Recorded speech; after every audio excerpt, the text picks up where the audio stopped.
Hello everybody. Hello. Where are we, Andrew? We're on a beautiful beach. This is called Porthkidney Beach. It's quite close to St Ives. It is. In fact, we've got a view of St Ives. We have.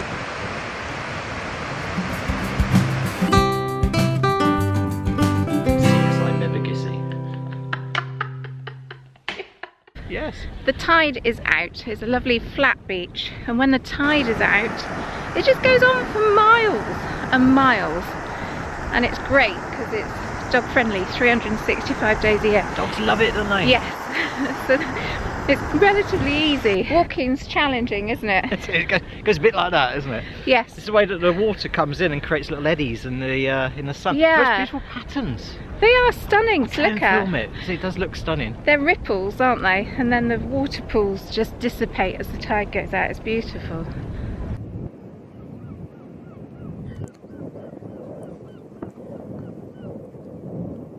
We've got a stunning view of Godrevy Lighthouse and all of Hale Golden Sands, miles of it, all the way up to Godrevy. Behind us is Lelant, what's the golf course here, Lelant Church as well. Stunning part of Cornwall. We chose to come here on a whim. We have no plan, we have no book. It's like I feel naked with nothing prepared. I feel like liberated. Well, yes. It's like taking all your clothes off and running around saying, look at me. It's a bit scary though, isn't it? Because yeah. So when we first started the channel, we literally would just go out, grab a walk book, and that was it, wasn't it? And yeah. Very often there was no information as such in that walk book other than turn left, turn right and go over that style. Yeah. But then we've kind of moved it on a bit now, isn't it? And when we go out somewhere, we always try and read up before we go out, isn't it? And trying to make sure we know exactly what we're talking about. So, give you guys something to think about as well, some insight into the history and stuff like that. Why are we so underprepared today, Sarah? Well, like life happens, doesn't it? Life gets in the way of the best laid plans. Andrew and I have 2 days off together. One we usually use as a planning day, and the second we film. But yesterday you ended up in hospital all day with your dad. I know, we were in A&E for Didn't 7 you? hours yesterday. Yeah. They were absolutely amazing up there, so thank you to everybody up at Travelogues, our main hospital. Yeah, get a phone call in the morning. Yeah. My mum thought my dad was having a stroke. Yes. He was showing all the symptoms, wasn't he? His face had drooped and his speech was slurred and that type of thing, so we've got him up to hospital. Anyway, cut a long story short, he hasn't had a stroke. No. He's got been diagnosed with something called Bell's palsy, which I hadn't heard of, which replicates the symptoms, yes, but it affects the nervous system as opposed to killing off part of the brain, doesn't it? Yes, thank so God. all good, okay. all good, and obviously my parents' health is much more important than us filming for the channel, isn't it? Hence, yes. we're out on a naked walk, no preparation, no planning, but we do have an idea that we've been quite fascinated about for a while, that we thought we'd just chat through with you guys. So kick it off then, Andrew. Well, we find it interesting. I mean, we find ourselves, we're very, very lucky, and we appreciate that. So we are very, very lucky that we happen to live in Cornwall. Yeah. And we've lived in Cornwall all our lives, and we don't know any other, so it's completely normal for us to have Cornwall to ourselves through the winter months. Yes. And then as we get into summer, it gradually gets more and more busy, doesn't it? Yeah. And we've always known it like that. It's no different. Yeah. If anything, it's probably got busier over the years, and there's a lot more money coming to the county than we've ever seen before. But it leaves us in a bit of a weird situation, isn't it? Because we live here, and we see it through the eyes of a local. But we think that most of our audience possibly doesn't live in Cornwall, although we don't know. So when it comes to making a video and how you fit in, it's kind of weird, because we cannot see Cornwall through tourist eyes. No, because ultimately we're not been here all our lives. And we don't know whether we should be doing that. Yeah. Or whether we should be appealing more to like a local audience. And whether we try and appeal to both. But can we appeal to both? No, I don't think we can, because ultimately, do you remember when we first started off, we used to get so many comments from locals, oh, you're encouraging more in, blah, blah, blah, and there was quite a lot of negativity around what we were doing. Do you remember? All we were doing was going out and walking, wasn't it? The videos were so simple.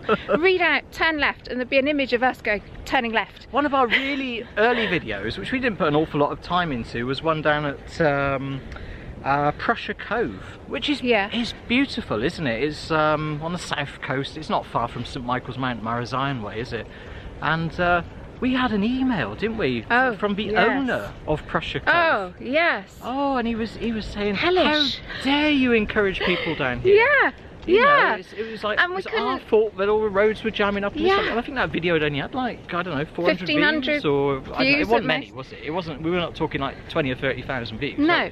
And the other thing is that it was kind of hypocritical of him, because he's got a campsite down there, and he's also got holiday lets, and we couldn't. And on his holiday site, it was saying beautiful cove to escape to, secret hidden gem, and all this sort of thing. So there was kind of a hypocrisy about it, wasn't there? But yeah, that was the local attitude, and I think there is still that attitude towards us even today, isn't there?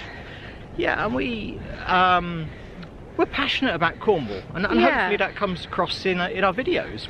We find the more we learn about Cornwall, the more interesting it gets. Yeah. And just we get to a point where we think we possibly can't know anything more about the county. I mean, that sounds a bit big-headed, doesn't it? Wow. But then we uncover something and we go, well, did you know that? And you'll go, well, I didn't know that. And then we think, well, we find it interesting. We probably think you would want to find it interesting as well. And it's the type of thing we try and share.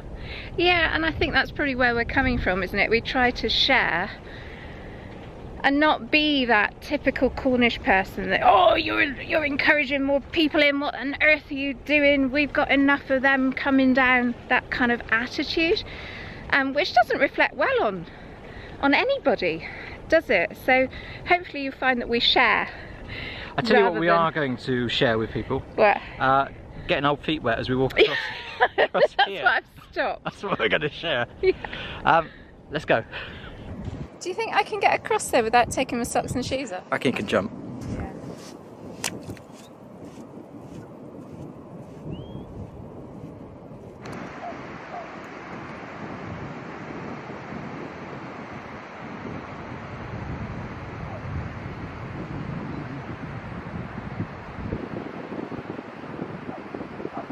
Recently, we encountered somebody else that feels that sense of people coming down, travelling through Cornwall, taking their experiences away with them as travellers, and the people that hear of their adventures are a group of people that are entertained by them, but there's a third group of people that kind of usually get ignored, and the academic term for these is travel-e. So it's the people that the traveller passes by, the people that they might encounter on their journeys. And from a travelee point of view, he's written a book called The Granite Kingdom. He's also given a little speech at Mary Zion recently, wasn't he? The Cornwall Heritage Trust. In fact, I think it's on YouTube. It is on YouTube. A chap's called Tim Hannigan, by the way. Put the link in the description below if you're interested. Yeah, and the book he's written, it's a great book. It's called The Granite Kingdom, as you said, and it's these three concepts, isn't it? You've got the traveller, which everybody knows of the traveller. Yeah. And it's a concept really that over many years people have travelled through Cornwall and they've recorded their experiences. More often than not, it was in the form of a book. Nowadays, obviously, it's on social media and in a video form, isn't it?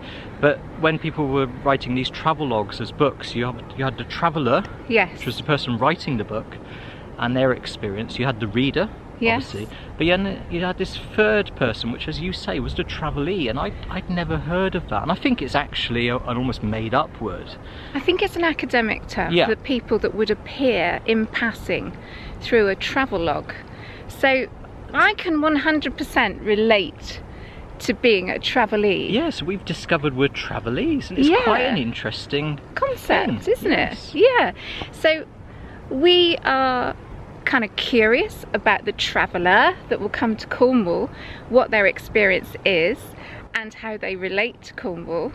But we can also see it from the locals' point of view of, it can get a little bit too busy and a little bit intimidating at times. But Cornwall is a county that's that only like succeeds really because of tourism. Let's face it, you know, it's beautiful. Wherever you go, it's stunning. There's always something to see and do and experience. And if you time it right on a day like today, you can be on a beach like this. And there's nobody around. Personally, this is my ideal. The beach is empty, it's a sunny day, I can bring the dogs down, I can see St Ives, and to me, on a day like today, this is the best place to be. In close proximity to St Ives, but not actually down there. I wouldn't want to be there today, would you? I wouldn't, not on a day like this. No. You know as well as I do, it's going to be busy, isn't it? Yeah. And we made a video recently and we said about places we tend to avoid. Well, yeah. We'll go there in the winter and we'll go there in the springtime. But in the height of summer, we won't go there. It's too busy for us. And I'm sure to most people coming down, they'll go, oh, but I've got to go to St Ives. I've got to go there. It's on my must-do list. But we completely get that. Yeah, we understand that. But, and we leave you to it, and then we'll go around the times when it's busy. I think a lot of locals do the same, unless they have to actually be there for work. They tend to avoid it, don't they? Yes. It's a bit of a, at times of the year, it just seems to be like a holiday production factory. People come in their swanky cars, they pay a fortune for their accommodation, they eat on the quayside, and then they sleep, eat, repeat, whatever that phrase is, you know. And we're not doing that, are we? We're living a life, and we have to earn a living. So it's easier to let you guys do that, and we'll do it out of season when it's a lot easier. Absolutely, but it's made us think about what sort of content should we be putting out on YouTube. Where do we fit in the traveller's experience and maybe the locals' experience? I mean, we do meet from time to time people that watch our vlogs. Yeah. In fact, we just had a chat with somebody there today. I met a lady there a moment ago. You'd walked on. You were actually speaking to our son on the phone, weren't you? But that lady said, she said, I hope you don't think I'm stalking you, she said to me. She said, I saw you recently up at Heligan, where we have been and filmed recently. She said, I was a bit too shy to say hello, but I left a comment. Yeah. And we said something along the lines of, well, you know, if you ever see us again, just make sure you say hello. And she did, and she loved it. She talked about the doggies and go on walks and that type of thing. It was lovely. And we get feedback from people, don't we? Yeah. But we don't always know what they like, because we do mix it up on the channel. Yes. Our daughter also had a friend down this weekend from Stoke, and she grew up obviously landlocked, and I don't think her parents took her to seaside holidays. Anyway, our daughter was working and we had to pick her friend up about an hour or so before she got home from work. We thought, well, what do we do? It was late at night, it was 10 to 9. The train rolls in and we greet each other, and I said to her, do you want to go and see the sea? And her face when she saw it, she just soaked it up. And I got an inkling into what it must feel like for a tourist to see our landscape for the first time. It's something that maybe, well, I know we can never do. So that's something I kind of worry about when we make our videos, that we can't capture that first view. I actually think we're going to have to take socks and shoes off for this one. I'm going across there. Are you? Yeah, You're going to jump? I'm going to jump and trip over a dog at the same time. Yeah. Right, Ooh, I'm in the water. I think this is going to end badly. Okay, I've got you in shot now. Okay, I'll try and hold this as steady as I can. You did it! Did it? Incredible. Your turn. Yeah. And here we are, ladies and gentlemen. We're at the Cornish Olympics, and Sarah's about to take part in the long jump. How will she get on? Oh, this is a classic move by Sarah. She is removing her socks and her shoes. Now, she has a slight obstruction in her way with... Well, that's not jumping. No, I know. Nice though. I set all that up. Oh, it's lovely.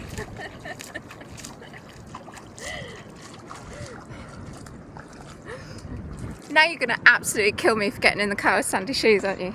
Sandy feet. What's the water like? Lovely. So we've noticed recently as well about YouTube and how there seems to be a growing trend for IRL, or in real life type videos, where people just chat to the camera for half an hour about something that they wanted to share, maybe get off their chest or share an experience where they'd had a good outcome. And I guess we're kind of doing that today, in the sense that we'll be discussing how we feel in Cornwall as travellees, sharing a part of our life with you guys as travellers. And I guess the bit that is a little bit of juxtaposition to that is that as a local, what you see us film on camera isn't necessarily reality. It is real in the sense that we stick a camera up and we go out and we do things, but it's not the reality of, like I said a moment ago, fighting your way into St Ives. And we're just wondering, I mean, is that of more interest to you, us actually just trying to find a car parking space in St Ives? You know, well, the last time we went to St Ives, we had somebody spot us, and he just got off the train, and he started to give us a full critique of our videos. Oh, they're too long, we want a map, and blah blah blah, and he just went on and on, and it was kind of a bit flummoxing. I was completely flummoxed by his full critique of a video. So well, we came to the conclusion that basically he was on holiday, yeah, and he wanted to be told exactly what he should be doing, yeah, but he didn't really have the time or the patience to sit through and watch one of our videos, so he just wanted it really short. I want a map, I want to know what to do, I want to know where to eat, and give it to me in 5 minutes. Yes, and we're thinking, well, so that's not us, is it? It is a really confusing place to be at the moment, where videos that are high production value, like we try to give you guys, that are thought through, that are planned, that have overlay shots, that give you the beauty of Cornwall, they seem to be falling out of favour with YouTube for these IRL, the in real life videos, where someone is describing how they're feeling in the moment and in the day. And we just wanted to know, how does that resonate with you guys? Are we pitching it wrong? Yeah, we naturally assume that people that watch, we think that probably about 70% of the people that watch are probably outside the county, come regularly, thinking of coming to Cornwall. Probably know an awful lot already. And also like to find out a few of the hidden places, some of the secret, you know, hidden gems that they perhaps need to have a little look at. And we're fine with that. Yeah. But equally so, we also know that locals go, oh, why are you telling them to go down there? You know, tourists shouldn't be going down there. They haven't got a place going down there, that's for locals. And equally, it's difficult, isn't it? Equally, somewhere like St Ives will always get a lot more views than somewhere like Porthkidney that nobody will be searching for, nobody has heard of. And at the end of the day, we do have to try to sell our video. We get one opportunity with a thumbnail, and that's a dog digging my toes. But yeah, the thumbnail gives us one opportunity to have it go in your feed. Does it look attractive? Am I interested in it? Do I already know that? And if we get it wrong, we then don't get your view or get your attention. So it is really tricky. I mean, I think personally we prefer doing this type of video where we share something that maybe you guys don't know. Even as a local, they might not know. We also find, just one thing, and I said I wouldn't talk about YouTube stuff, but if you allow me one moan. It's not a moan. I'm going in a hole now. That's so funny. So we've noticed a trend on YouTube to get any attention or to shine a spotlight perhaps on the channel.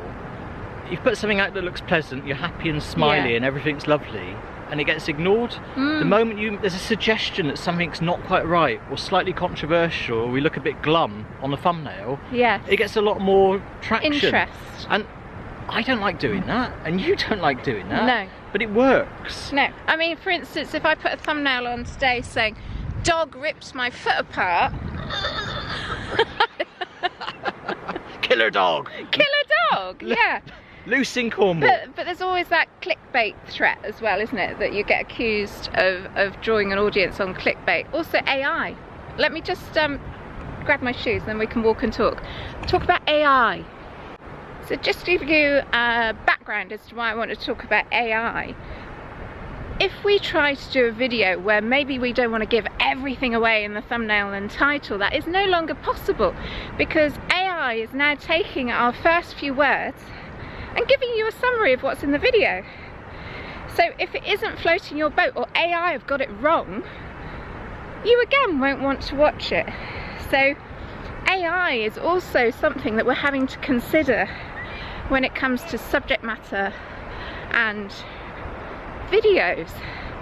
It's getting really, really complicated.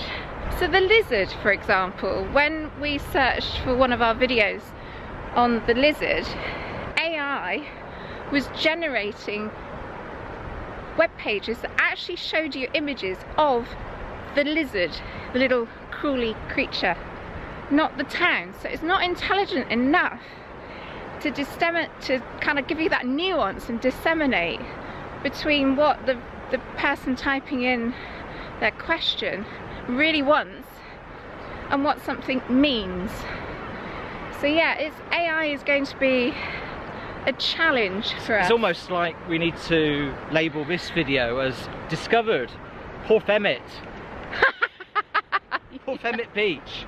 That's been done actually, isn't it? Oh, yeah. Way before AI. Yeah. It's fictitious. Yeah, that's the yeah, word. yeah. Fictitious beach where all the Made up tourists beach. go to. Bit of a Cornish joke, yes, isn't it? With lots of directions on how to get there. Yes. Yes. Right, you're getting worried now, aren't you? Well, tide's coming in. Because we're getting close. Because we're locals. Yes. We know this bit gets cut off at the end. Well, I did look up the tide time. At 3:30 was low tide. Right, okay. So I don't know what time it is now. Oh, it's 2:30. It's got another hour. Oh, we'll keep going then. Come us on. Matter with it.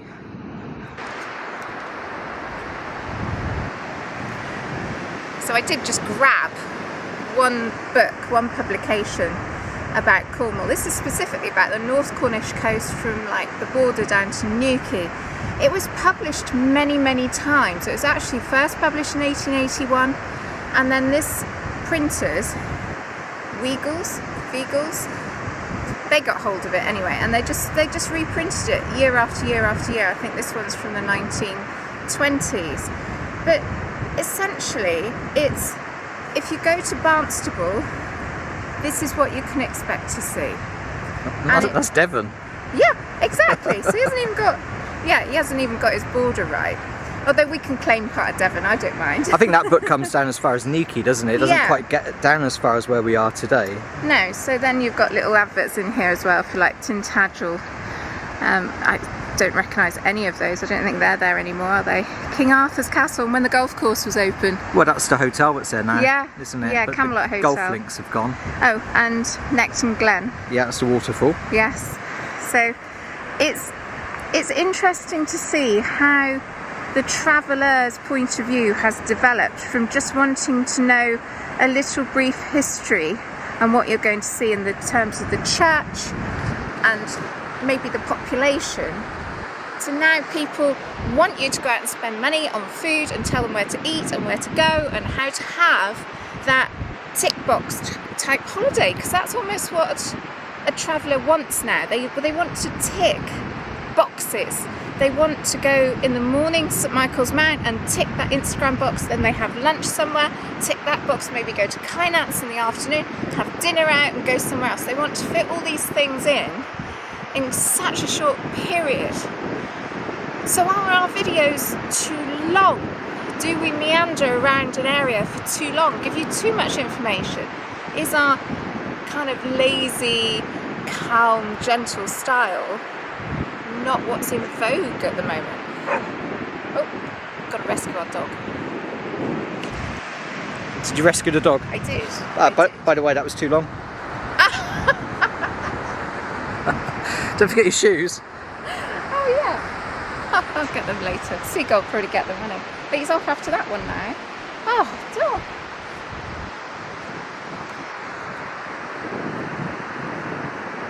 So Andrew loves his books. The old books, who wrote them and what did they contain? So we're still talking about tourist guides and things Yeah, like that. Or the travellers. Yeah, the travellers that came and documented everything, isn't it? Yeah. Well, I mean, they go way back, but probably where you get most of them is in Victorian times. I've got two which are my personal favourites. One is Wilkie Collins, you might have heard of him. He was sort of a contemporary of Dickens, Yeah. that sort of period. He came to Cornwall in 1850, him and a companion, I think called Henry Brandling, wasn't he, who did the illustrations.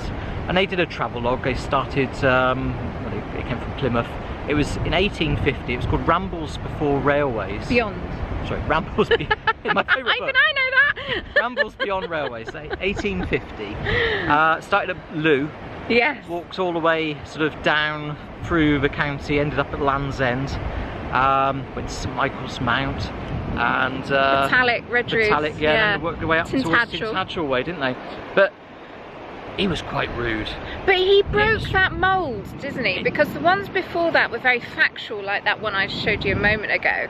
But he broke the mould in that he actually said it like it was. And if he didn't like somewhere, he had absolutely no problem telling his readers how awful it was. It's a very easy read as well. And I find it particularly interesting because I can relate to all the places he's talking about. Yeah. And some of them have changed immensely over the years. And well, yes. Others you'd think you're reading that description and it's the same as it is today.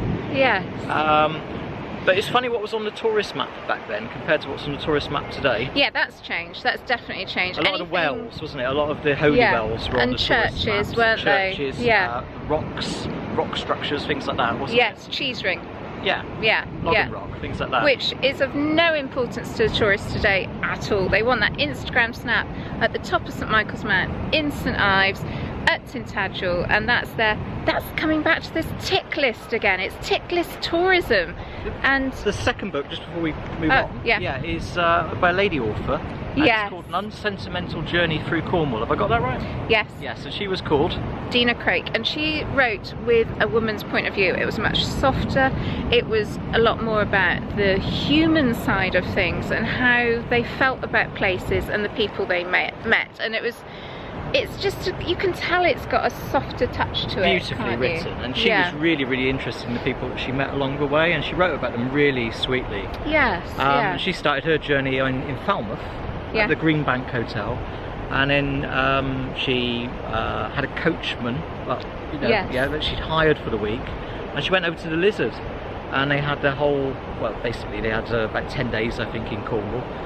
Took in the Kynance as well, didn't they? And went down to St Michael's Mount. Went to and there's some places like that. Stunning etchings in that book. If ever you get a chance to flick through that book, I really enjoy reading her books. But again, that kind of diverged from that traditional travelogue of go to Tintagel, visit the castle, go to Boscastle, look at the harbour. It didn't it? It broke that mould because it had conversations in it. It had more feeling. Well, it obviously left an impact as well, because we've read documents from later on, maybe 10 years or 12 years later, and they've just had reference back to her. The local magazines that we had, where they were talking about the sanitation in St Ives, for example, and they document the fact that she didn't have a very good experience there. Yeah, and we picked up something in auction recently about Falmouth, and Greenbank is in their advert is quoting what she said about the Greenbank.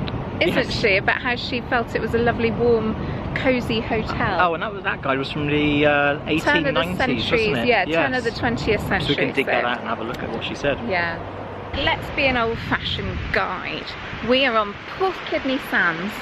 A little bit up there is Lelant Church, which is the beginning of the Saint's Way from here to St Michael's Mount. It's about 12 miles, quite a long walk, but really pleasant. It takes you up towards Nill's Monument, which was built by John Nill. John Nill. Yes. And very interesting character. He built it to be his final resting place, but he never managed to achieve that. He ended up being buried in London, didn't he? Yeah, he was the mayor of St Ives. Very interesting character. But he gave a legacy in the form of some money. And he basically said that every 5 years he wanted a celebration. A quintennial. No? I'm glad you said that. Yeah, I can't say it. every 5 years. But they still do it even now, don't they? Yeah. They get some of the youngsters from the school, they march up, there's a band, there's music playing, they have a celebration up at the monument, don't they? Yes, yeah. So that's en route, and then you hit Trencrom and you go along through the moors, don't you? And eventually end up at St Michael's Mount, one of our biggest tourist attractions these days, isn't it? Follows part of the old pilgrims route, isn't it? St Michael's Way. But yeah, where we started off today, you got the church up there, which, as you say, is the starting point. Yeah. What we like about it is you walk through the little golf course there, don't you? And then you just end up on this beautiful beach. There used to be a ferry here, as it came out from the golf course there. and one of the ferrymen was quite a character, and if he didn't like you, if he didn't take to you as he's rowing across, he would basically take the mickey out of you and be really rather nasty, wouldn't he? Yeah, and I think sometimes he just wouldn't even bother to take you. Yeah. Which meant then obviously you'd have to go all the way back to Hale and go the long way. But yeah, but I think the travel log that used to say, oh yes, the beginning of the Saints Way is just up the hill there and it's 12 miles to Penzance and you'll find that there's a population of X number and the main activity here is agriculture. That's kind of gone, yeah, hasn't people just want to know where they can eat, where they can park, what they can do, how much money it's going to cost them. Yeah. And it's become a tick list, you're right, isn't it? It's definitely become about an experience. Yeah. And basically being able to say to people, I've done that experience. It's a form of bragging in a way, isn't it? Yeah. Look what I did on my holiday. Yeah, yeah. So going back to being a travel-e, how many people in that place over there, that holiday factory, The place that should not be mentioned. how many people over there do you think are actually travel-e's that live in that town and are watching the travellers ticking their boxes today? Not many. Not many. No. No, so then that begs the question of what is the traveller actually coming down to see? So it's obviously not so much the native folk, is it? They're talking about native folk. There was a very interesting advert, a radio advert, Do you want to just a couple of years ago. around? Because I'm just conscious of the wind noise. Yeah, I think we're okay. It's not too bad, is it? Anyway, going back to the radio advert, it was for a Scandinavian cruise, and it was basically, we're going to go and take you to show you the locals, the native people and how they live. Well, I kind of objected to that on one level, but I could also understand it not from the traveller's point of view, but that travelee, that native, of people coming like a living museum to see how the natives live. And I don't think that's necessarily the case over there anymore, do you? Come look at the weird natives. Yeah. So after the Victorians left their travelogues with us, and the likes of Wilkie Collins left his semi-novel, semi-dramatic travelogue, you then hit the early 20th century with people coming down in their motor cars, and you also have people looking at the social history of Cornwall and what made Cornwall so different from the rest of the country. Within that you get elements of them trying to find the true Cornish character. One that springs to mind is Roland Roddice, who wrote in 1951, I believe, and he tried to capture the voice of the old men, the old boys that used to sit around the harbours, and he knew that they were the people that knew all the gossip, that had an opinion on everything, and basically put the world to rights. And he was very aware at that time of how Cornwall perceived people from out of the county, even outside of that village, as foreigners. Now the Cornish character has always been to play on that, maybe to wind up the foreigner a little bit, and I think that's kind of dwindling. It isn't as strong as it used to be. You can't rock up and find those old people. There's one or two nostalgic groups online. I can think of one in Hale. Old boy there comes on every morning and gives an update. He sounds exactly like my granddad used to, and it's beautiful, but you don't hear that so much these days. And I think as a traveller you will see fewer and fewer and fewer Cornish travellees, which is kind of sad in some respects. Train bringing another load of tourists back to their cars. I love the idea that over there there's hustle and bustle and there's people enjoying their well-earned holiday. But I love the idea that they're over there and that I've got this huge beach all to myself. I guess we're solitary creatures. And don't get me wrong, we love to go out and we love to have a meal and we love to socialise. I just don't know if I like to do it in a holiday factory. Why is it whenever I start filming, I always seem to have a photo of a dog's bum? He's just a good actor. He gives you his best side. And now I have the other one.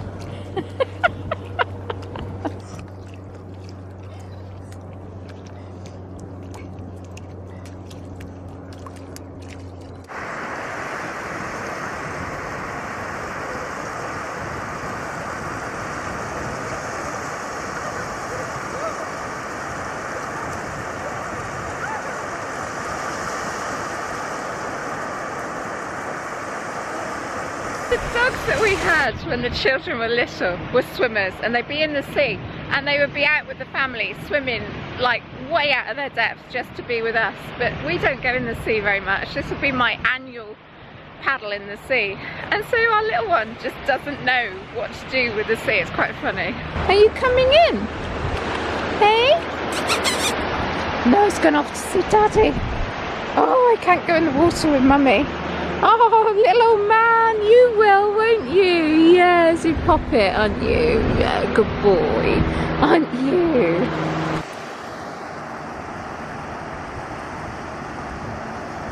Bringing it bang up to date though, Sarah, you're talking about Travelogues. Yes. I mean, the obvious one now is obviously the salt path, isn't it? It is. We spoke about that recently, and I know you weren't too impressed with the book. But that was obviously an experience of walking the southwest coast path. It's a very personal experience as well, isn't it? And I can totally relate to what they would have been going through, which we've already discussed in a previous video. But yeah, if you look at the style of that writing, there is elements of you go to this place and it's like this, the thing you must see is X, and then you have a little bit of her personal point of view about getting there. So it's very much about her and her experience, isn't it? And I just wonder if that's how we now approach travel. So it's gone from being a guide, yes, to more of a personal experience of what you're going to get out of going there. And maybe that's because the audience wants that personal experience, that trip, that experience in life. It's not just about going to see the cheese ring anymore. It's about the journey to it. It's about how you felt as you got there, and then you get the snap, and that's the personal experience and what you ate on the day. And all that's going through my mind is the people at home who think, what's a cheese ring? Okay, yeah, fair point. We'll put a picture in, yeah, to put you out of your misery. A huge thank you to everybody that's helped, made a donation towards us getting a new camera. We're still putting it through its paces. Not quite convinced we've made the right choice at the moment, but we need to fiddle about with the settings. Very, very kind of everybody. Our old camera, because we both had the same camera, didn't we? The camera I used, basically, it broke, didn't it? So we're using your old one, and we got the new one. I am still trying to learn how to use this, so I need a bit of patience. But yes, people were very kind, and thank you very much. And here's your names now.